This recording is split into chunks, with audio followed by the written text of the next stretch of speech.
राधे गोविंद। मैं अभिषेक भटनागर अपने channel God smile पर आप लोगों का फिर से स्वागत करता हूं।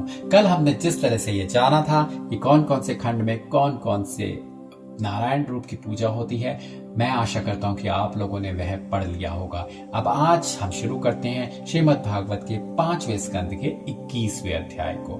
सुखदेव जी का राजा परीक्षित से आकाश और सूर्य आदि का विस्तार कहना। सुखदेव जी बोले, हे राजन, जितना विस्तार सातों दीपों का हमने तुमसे कहा, उतना ही लंबा चौड़ा आकाश भी है। जिस तरह चने की दो दालें होती हैं, उसी तरह आकाश पृथ्वी को समझना चाहिए। सूर्य से तीनों लोकों में प्रकाश होता है। सूर्य 6 महीने उत्तरायण और 6 महीने दक्षिणायन रहते हैं। सुमेरु पर्वत से होकर 3 मार्ग सूर्य का रथ जाने के वास्ते बने हैं। उत्तरायण में ऊंचे रास्ते पर होकर उनका रथ जाने से जगत में प्रकाश अधिक होता है। दक्षिणायन में नीचे मार्ग से होकर जाने से उनका तेज कम हो जाता है। मकर से लेकर मिथुन तक सूर्य उत्तरायण और कर्क से लेकर धन की संक्रांति पर्यंत दक्षिणायन रहते हैं। उत्तरायण सूर्य में दिन बढ़ता और रात घटती है तथा दक्षिणायन में दिन छोटा होता है और रात्रि बढ़ती है। सूर्य एक राशि पर महीना भर रहते हैं और एक दिन रात में 9 करोड़ लाख योजन सूर्य का रथ सुमेरु पर्वत के चारों दिशाओं में फिरता है। सुमेरु के पूर्व इंद्रपुरी, दक्षिण यमपुरी, पश्चिम वरुणपुरी और उत्तर कुबेरपुरी है। सूर्य अपने निकलने के स्थान से उसी के सम्मुख अस्त होते हैं। उनके रथ का एक पहिया चलता है और दूसरे पहिए की धुरी सुमेरु पर्वत पर ध्रुवलोक से दबी है। सूर्य का रथ 26 लाख योजन के विस्तार में है। 7 घोड़े एक ओर व एक घोड़ा दूसरी ओर जोता रहता है। यक्ष लोग उस रथ को पीछे से ढकेलते हैं और रस्सी की जगह सांपों से उस रथ की धुरी आदि बांधी रहती है। अरुण सारथी रथ हाँकता है। बालखिल्य आदि 60,000 ऋषिवर, जिनके शरीर अंगूठे के प्रमाण है, उस रथ के आगे सूर्य की ओर मुंह किए स्तुति करते और पिछले पांव दौड़े चले जाते हैं। 22वां अध्याय सुखदेव जी का राजा परीक्षित से चंद्रमा और मंगल आदि ग्रहों का हाल कहना।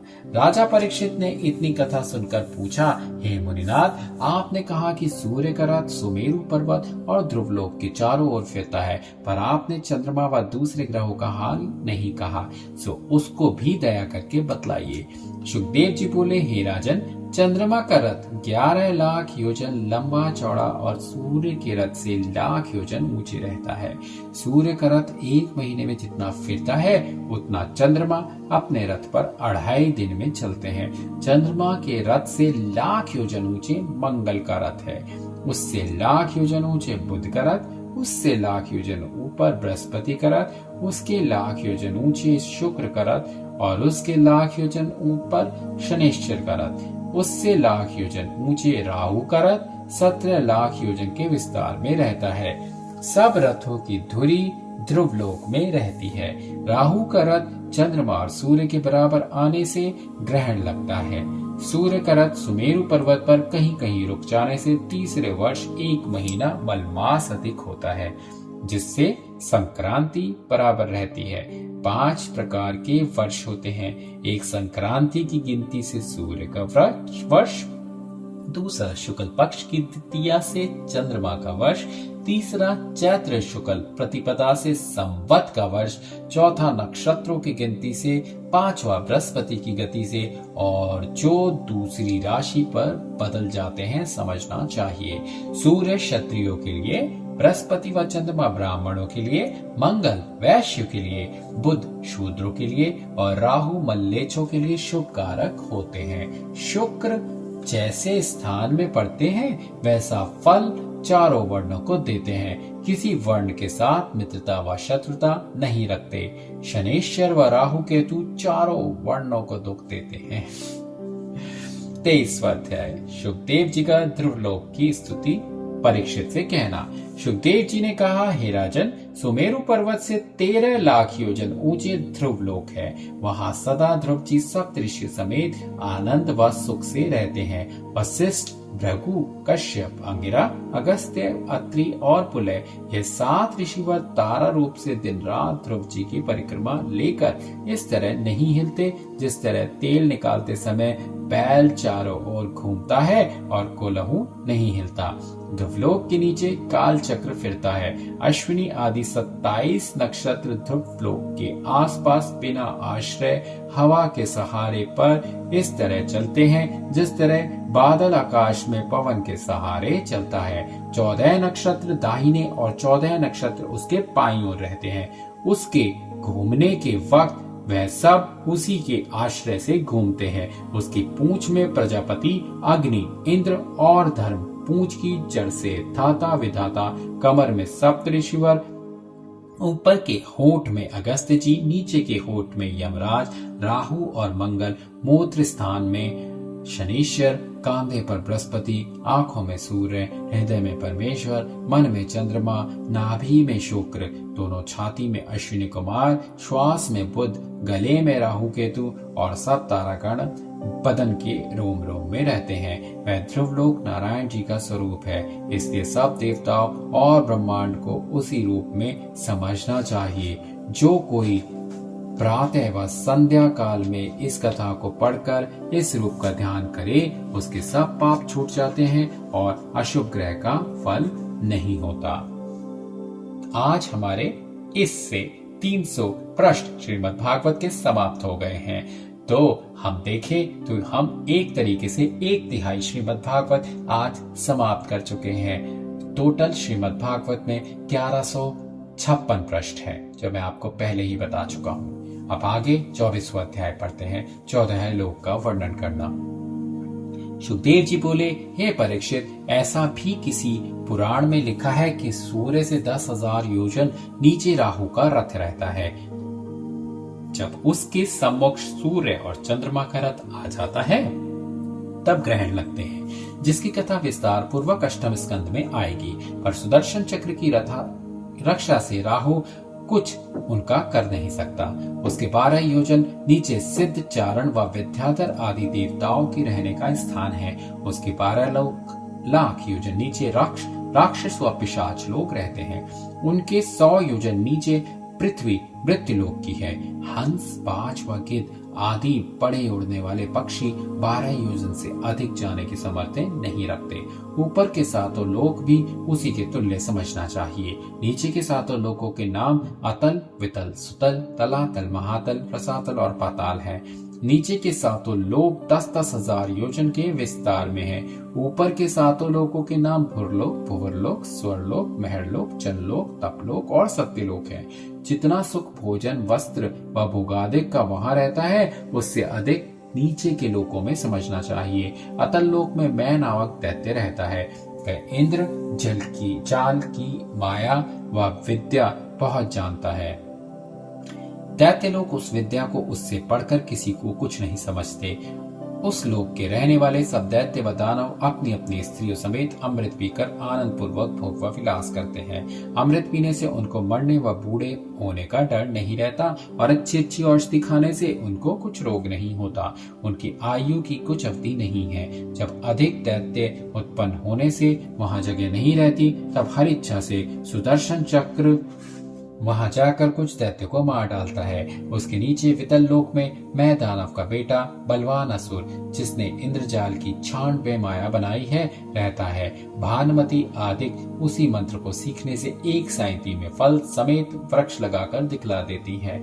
यह सब इंद्रजाल की विद्या समझना चाहिए। बलवान असुरों के जमाई लेने के वक्त उनके मुख से अति सुंदरी पुंछली स्त्रियां निकलकर तीनों लोकों में फिरती हैं और इच्छा पूर्वक एक पुरुष को उठा ले जाकर उसे औषधि के कुंड में डाल देती हैं। जब वह कुंड में स्नान करने से रूपवान हो जाता है, उसे 10,000 हाथी का बल व कामदेव में बड़ी समर्थ्य हो जाती है। तब वह पिछली अवस्था को भूलकर अपने को बड़ा बलवान ईश्वर के समान समझकर उन तीनों पुंछलियों से भोग विलास करता है।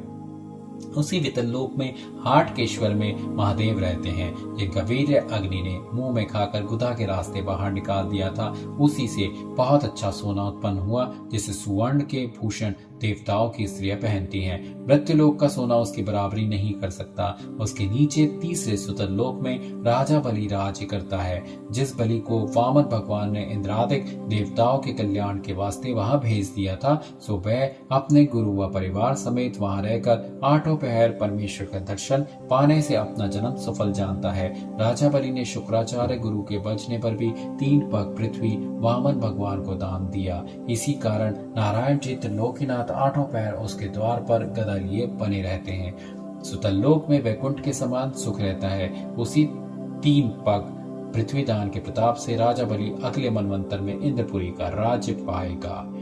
दान देना ऐसा अच्छा होता है। उसके नीचे चौथे तलातल लोक में त्रिपुर दानव महादेव जी का परम भक्त वहां रहता है। शिव जी की कृपा से उसको मरने का कुछ डर नहीं रहता। उसके नीचे 5वें महातल लोक में कद्रु, तक्षक व कालिये आदि बड़े बड़े सर्प अपने कुटुंब समेत, जिनके अनेक शेर व फन है, वहां का राज्य करते हैं। वे लोग गरुड़ जी से डरा करते हैं। उसके नीचे छठे रसातल लोक में विराट कुल दानव अपने परिवार समेत आनंद पूर्वक वहां राज्य करता है। उसके नीचे 7वें पाताल लोक में वासुकी आदि बहुत बड़े बड़े नाग और 1000 मस्तक वाले अति तेजवान शेष जी वहां रहते हैं, जिनके मस्तक पर पृथ्वी एक सरसों के समान रखी है।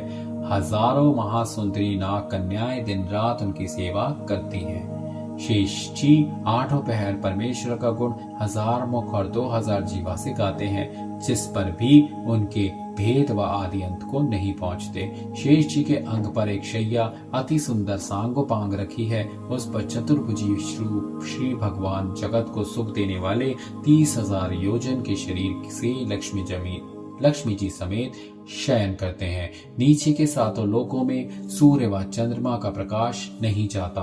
वहां ऐसे मणिमरत नादिक हैं, जिनके तेज से दिन रात उजियाला बना रहता है। वहां सुदर्शन चक्र की तड़प से स्त्रियों का गर्भपात हो जाता है। वहां के लोग देवताओं के समान सुख भोगने से बूढ़े व दुर्बल नहीं होते।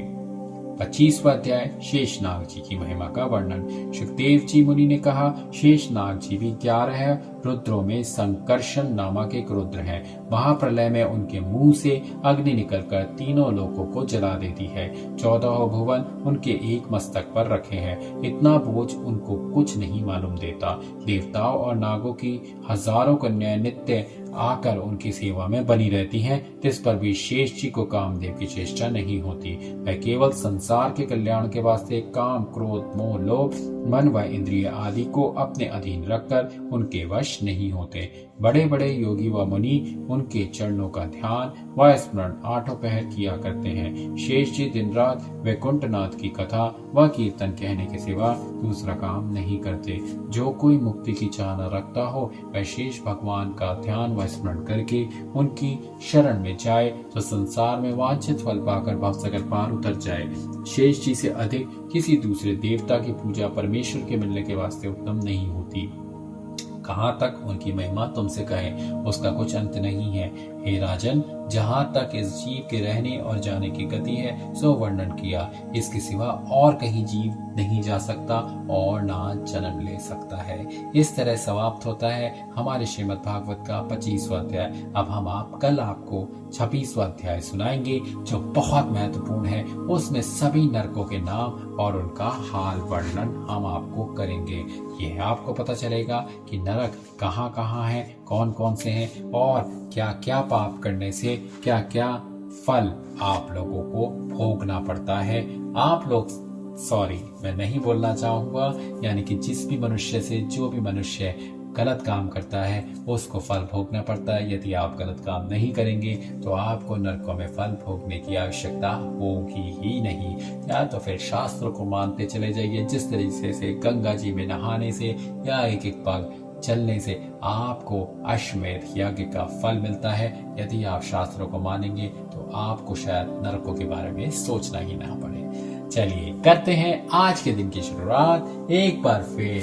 राधे गोविंद। जय जय श्री द्वारकाधीश जी भगवान की।